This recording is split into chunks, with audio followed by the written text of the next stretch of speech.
Social media food photography. Like it or hate it, it doesn't seem like it's going anywhere in the near future. So why don't we simply learn how to do it, and do it well? You're watching another Random Wednesday episode on 0612 TV.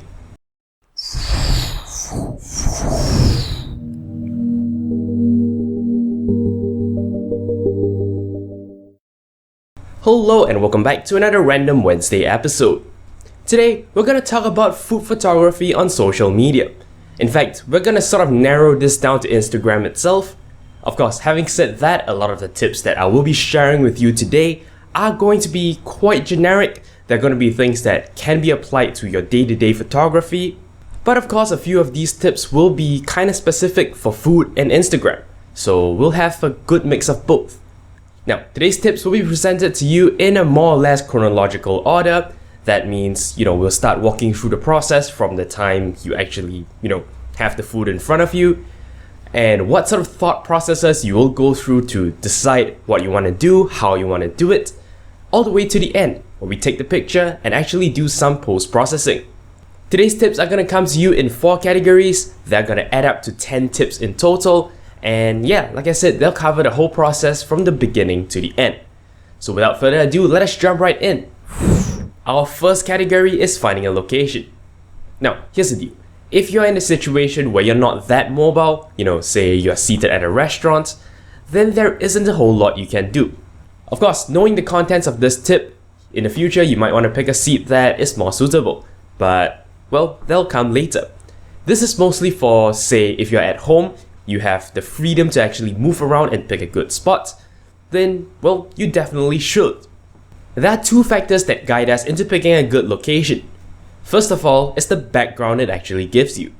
Of course, when you're taking a picture of, say, a plate of food, you're gonna see some amount of background. And what you wanna do is you wanna make sure that the background isn't distracting. For example, in my case, I actually have a plain gray kitchen table, and that's very useful because it just stays out of the way. You don't ever have to worry about, whether the viewer's attention will be taken away by the background. So that is what I would recommend for a background. Pick something that is a plain light color. Number 2, the location should give you good even lighting. First of all, we'll want a lot of light. This applies to all of photography. The more light, the better, because your camera is going to capture a better image.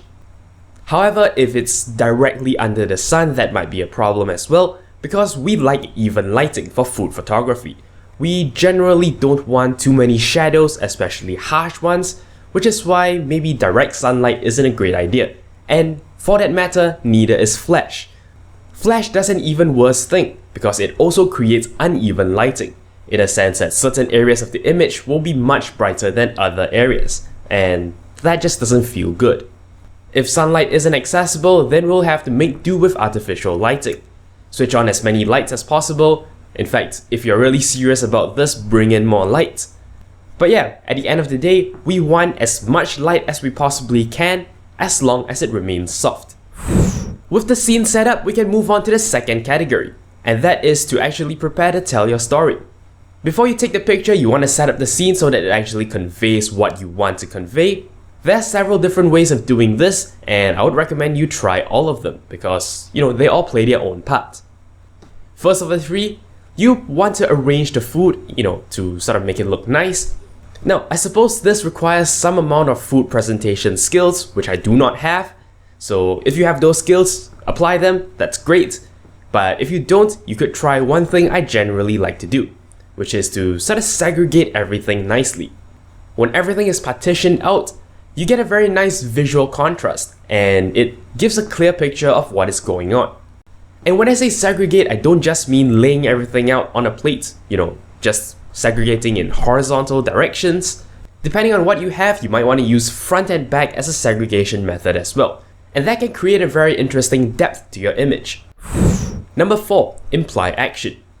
You can actually make a picture feel a bit more immersive by actually, say, having your utensils placed at an angle or something like that. The idea is you want to imply that, there is going to be a follow-up action here. Give a hint to the person who is viewing the photo, as to what happens next. Number 6, framing. Now that you have set up everything nicely, it's time to actually look at the same scene from the point of view of the camera. What do you want the camera to see? Where is everything going to be? That's framing in a nutshell. Now would also be a good time to think about, whether you actually want to split the image and have multiple images in the same picture. It's important to think of this now because it changes the shape of every panel. And that's going to make applying our next trick a little bit different. In fact, what's next is to apply the rule of thirds. To apply this rule, basically take a picture you have, divide it into thirds, and you'll want to place, the subject or the main foreground of the image at any of the points of intersection of the grid lines. This is actually very interesting to apply in the context of Instagram photos because the shapes are so irregular. If you don't split your picture, you have a square shape. So you want to place things at, one of those corners, which is quite counterintuitive. Of course, if you have split your image, things are going to be slightly different, but all of them feel slightly awkward. So it's up to you how you want to actually take advantage of the shape that you've chosen. Category number 3, taking the picture. Now that we've done so much prep work, it's time to, actually test out our ideas and see if it works. Of course, try to apply the framing you've decided to do, and if it doesn't work, change it up as you go along. At this point, with the camera in your hands, there are 2 last things you want to think about before actually taking the photo itself. Tip number 6 would be the angle. Now, here's the deal. The world is in 3D, but when you take a picture, you flatten that 3D information into a 2D image. So what you want to do is, you want to position your camera such that this compression will not actually remove the depth from your scene. What this normally means is to just not take a picture of food head on. You want to actually tilt at an angle, and don't be afraid to go to really low angles to do this.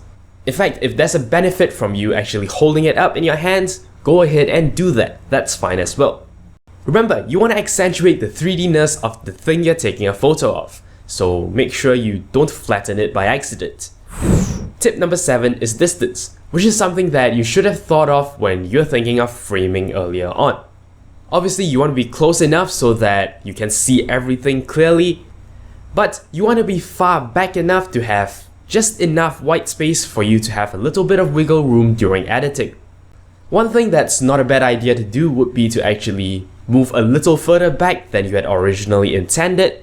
This gives you the freedom of actually panning things around and zooming them up later on in editing. And this is the time you take the photo itself. If you're unsure, feel free to try multiple shots, have slightly different angles, in fact, arrange things differently if you like. This is the point in which everything in the scene is still under your control. So yeah, make good use of that freedom, because once we move on to editing, we'll have a little bit less freedom. But once you've gotten your killer image, it's time to move on to category number 4, post-processing. Time to add a little bit of polish to that already good image. Tip number 8, we're going to talk about framing for the last time. This is the time where you actually lock in your framing for good. If you followed tip number 7, you will have a little bit more wiggle room. Go ahead and zoom things up and just position them nicely. If you're using a layout which lets you have multiple images, you probably want to pick an order for the images that make sense. Normally when we read left to right, top to bottom. So if your pictures actually have some kind of a chronological order, put them in that particular order. This just makes it more natural because, that's just how we are trained to look at a series of items on the same picture. Tip number 9 is to fix flaws. Now that we have everything locked down in terms of their framing, it's time to actually think about the color, the look, and the feel of the image. Now, normally when we do image editing, before we actually, try and make things look fancy, we gotta try and make them look right first. And you realize that even if you have a really good phone camera, chances are there is still a little bit of room for improvement. Usually pictures from a phone camera tend to come out a little bit soft. What that means is you might want to actually increase the brightness and contrast to make, everything feel more vibrant, increase the saturation to make the colors pop, and you probably want to sharpen the image as well. Optionally, you may want to use the HDR or structure features to actually, sort of play with the contrast in a slightly different and more dynamic manner. And this leads us into our 10th and final step, which is to stylize that image. The big secret for a lot of food pictures is you actually want to create that orangey color. Try it, just go to the warmth tool and actually bring it to the right. I don't know why that is, I guess we just like our food to look golden brown, but make the color of the image warmer and the food immediately looks much nicer. If you have a lot of white space in your image, you might want to bring the attention back to the subject itself. So for that, you can use either the tilt shift effect or the vignette effect. And just as a final step to get even more out of the color, you might want to actually go to color, shadows, and pick a blue color. What this does is it makes most of the background areas go towards slightly blue, and it creates a very nice contrast with the warm foreground. Of course, if you think this effect is too pronounced, you can actually tap the blue color circle and sort of make the effect more subtle. You can actually bring it down towards the left. And hopefully after following all these steps, you will have a nice food picture, ready to go on Instagram and get all the likes, I suppose. Taking a good picture is all about telling a good story. You want to lay everything out so that it makes sense, it actually, says something to the mind of the viewer. You want to create colors that pop out and just attract attention. How you achieve all these things of course depend on your own creativity, but hopefully the 10 tips we've taken a look at today will sort of guide you on the right track. Anyway, that's all there is for this particular episode. Thank you very much for watching, and until next time, you're watching 0612 TV. Thank you very much for watching. If you liked this video, consider checking out the rest of my work on my channel. Alternatively, you may be interested in a playlist of my earlier work on photography and image editing subjects. If you'd like to show me some monetary support, I am on Patreon. You can find a link to my campaign in the video description. Of course, you can simply like this video or leave a comment. I'll be sure to respond as soon as I can. To keep in touch with my future uploads, do subscribe to this channel, and for even more updates, check out the official Twitter account for this channel at 0612TV. Thank you for your support.